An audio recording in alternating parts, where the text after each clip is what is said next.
In the summer of 2021, the world stopped for 48 hours. The king of Barcelona was leaving his throne. Lionel Messi, the man who had worn the Catalan colors for 21 years, walked out of Camp Nou in tears. But while fans were still grieving, an invisible game was already being played. A game worth $1 billion. Behind the scenes, Paris Saint-Germain had been preparing for this moment like a military operation. They weren't just signing a player. They were about to acquire an economic engine, one who could transform their club's financial reach, shift the balance of power in European football, and change how global sports measured value. The numbers? $1 billion projected in total revenue impact over his contract. A figure so staggering, it made even Messi's $126 million per season salary look small. Jersey sales, sponsorship spikes, ticket prices, social media growth, all recalculated in a way football had never seen before. But here's the twist. This mega deal almost didn't happen. 4 months before, Messi believed he would stay in Barcelona. La Liga rules, crippling club debt, and political pressure in Spain conspired to force his exit. And when he became a free agent, the race to sign him wasn't just about football. It was about brand warfare. It was about who could turn Messi's magic into money the fastest. PSG won. And in doing so, they didn't just get a player, they got a global asset. One who would generate cash in Tokyo, in Lagos, in Los Angeles, even in places where League One wasn't even televised. This is the story of how Lionel Messi's $1 billion PSG deal changed global football forever, the secret business moves, the cultural shockwaves, and why every major sports contract since has been shaped by what happened in that Paris summer. Before he became a billion-dollar brand, Lionel Messi was just a small boy in Rosario, Argentina, with a problem that could have ended his football dream before it began. At 10 years old, Messi was diagnosed with a growth hormone deficiency. The treatment was expensive, around $1,000 a month, and his family couldn't afford it. Local clubs admired his talent but balked at the medical costs. Barcelona called. It wasn't just a contract offer. It was a lifeline. In a story that now feels like football mythology, Barcelona's sporting director signed Messi on a paper napkin in a restaurant, committing to pay for his medical treatment and bring him to Spain. The early 2000s were a very different era in football finance. Clubs still relied heavily on matchday revenue and modest TV deals. Shirt sponsorships were big, but nothing like today's multi-billion-dollar commercial landscapes. For a teenager like Messi, there was no guarantee that his talent would ever translate into financial security. But the moment he made his debut for Barcelona's first team at 17, the trajectory changed. His speed, vision, and goal-scoring ability turned him into the jewel of the club. By 2009, he wasn't just winning trophies, he was drawing in sponsors, selling jerseys by the millions, and boosting Barcelona's brand equity globally. Still, back then, football contracts, even for the best in the world, looked tiny compared to modern figures. His first major deal in 2005 paid him around €1.5 million a year, respectable, but nothing close to the monster contracts of today. Over time, Barca's dependence on Messi grew. His presence guaranteed ticket sales, merchandise revenue, and global attention. Economists later estimated that Messi's individual brand contributed 11% of Barcelona's total revenue in peak years. That's not a player, that's an economy. But there was a hidden danger. Barcelona's board became addicted to spending, assuming Messi's brilliance would always bail them out. Player wages skyrocketed, debts piled up, and financial mismanagement crept in. By the late 2010s, Barcelona was spending over 70% of its income on player salaries, far above healthy limits. Messi had risen from a boy whose career almost ended due to medical costs, to a man whose very presence could make or break a club's finances. And in 2021, those same finances, broken beyond repair, forced the most shocking transfer of the decade. Lionel Messi's rise wasn't just about goals, it was about economics. Every record he broke on the pitch broke another barrier off it. By 2010, Barcelona had become one of the most marketable sports teams in the world, and Messi was the centerpiece.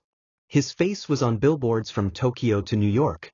His name sold millions of jerseys a year, an estimated $250 million in annual shirt revenue for the club. Sponsorships exploded. Nike, Adidas, Pepsi, Gatorade, Huawei. Brands didn't just want to be in football, they wanted to be in Messi's orbit. His image rights became a business asset worth tens of millions annually. For Barcelona, having Messi meant commanding higher fees for every partnership.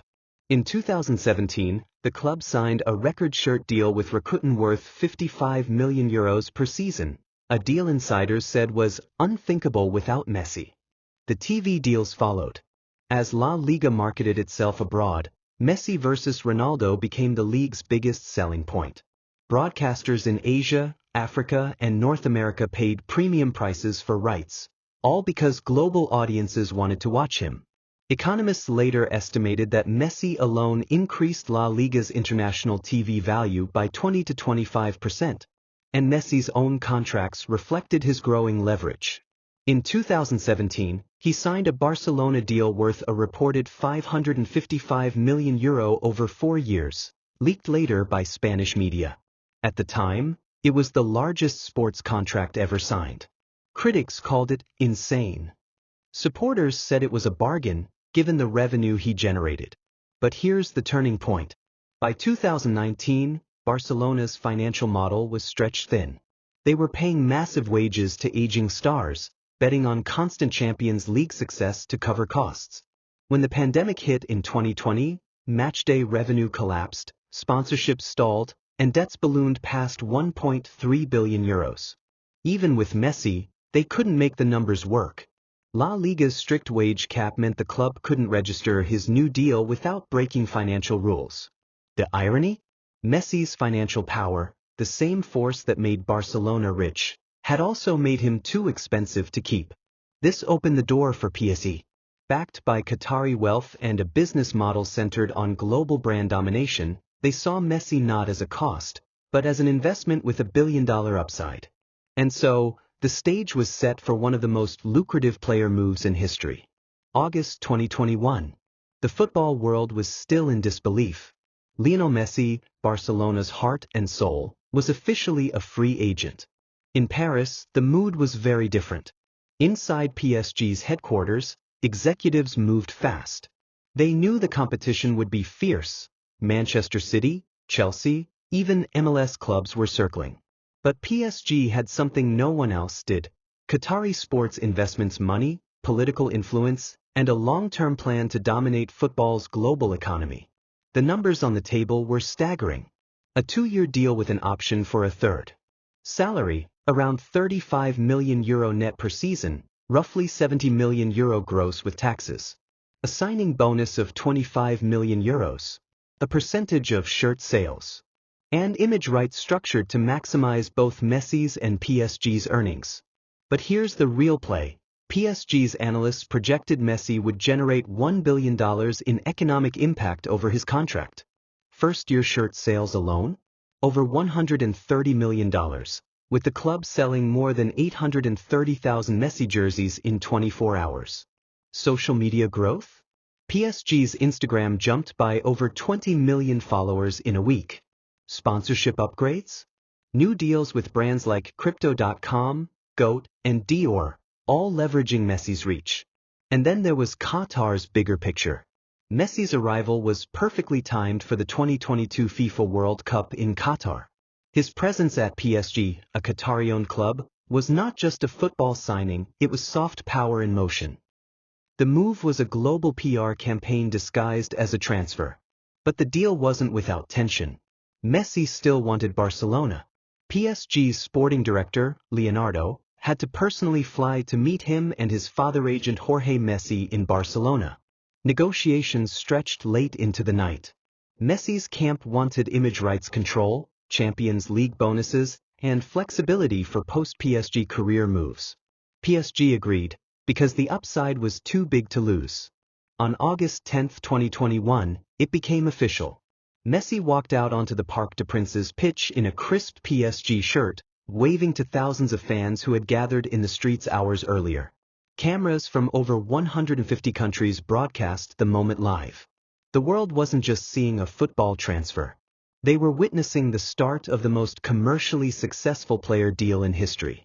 Messi's arrival at PSG wasn't just a signing, it was a global market shift. Within months, the club's business profile transformed. Ticket prices at Parc des Princes soared, with resale values sometimes triple the face price. Corporate hospitality packages, the most lucrative part of matchday revenue, sold out for the season in weeks. Sponsorship deals accelerated. In 2021, PSG's commercial revenue jumped from €297 million to over €400 million, a record-breaking leap in a single season.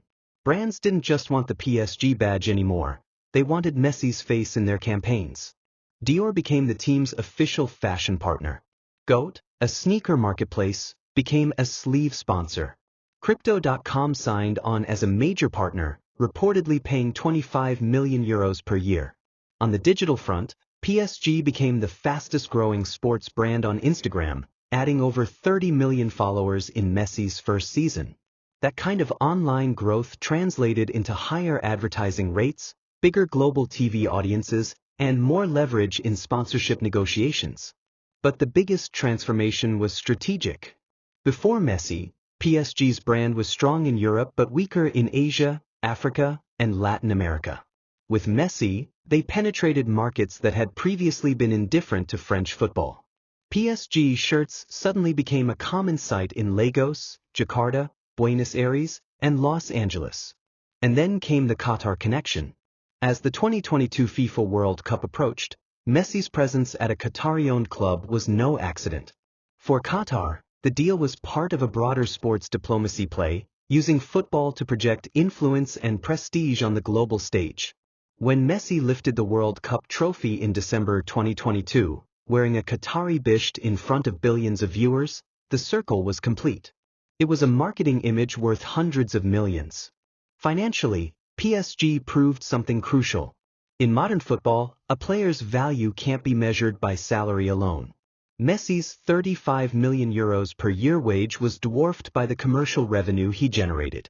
Analysts estimated that for every €1 PSG spent on Messi, they earned €3 to €4 back in direct and indirect income. The Messi experiment changed how elite clubs approached big signings. No longer were they simply looking at goals and assists, they were running full-scale ROI calculations on global brand power. By the time Messi left PSG in 2023, he had not only reshaped the club's finances, he had rewritten the playbook for how football superstars are valued in the 21st century.